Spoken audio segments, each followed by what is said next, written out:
এলাকার পরিবেশের শান্তি রক্ষার্থে মহাদেব ভক্ত দ্বীপ সহ আরো 4 জনকে গতকাল রবিবার রাতে আটক করে শেহারা বাজার ফাঁড়ির পুলিশ। জনরোষের হাত থেকে তাদের রক্ষা করতে পুলিশ দ্রুত সদর্থক ভূমিকা পালন করে।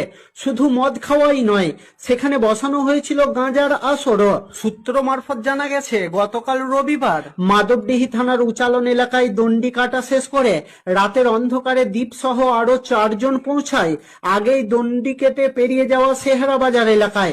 এরপর মাঠের মধ্যে একটি নির্মীয়মান আশ্রমের মধ্যে গিয়ে বিভিন্ন সামগ্রী দিয়ে মদ্যপান করার পাশাপাশি বসানো হয়েছিল গাঁজার আসর।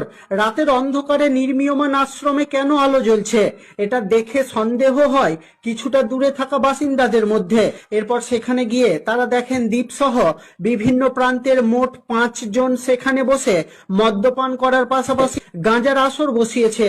তারা এখানে কেন বসে আছে এটা জানতে চাইলে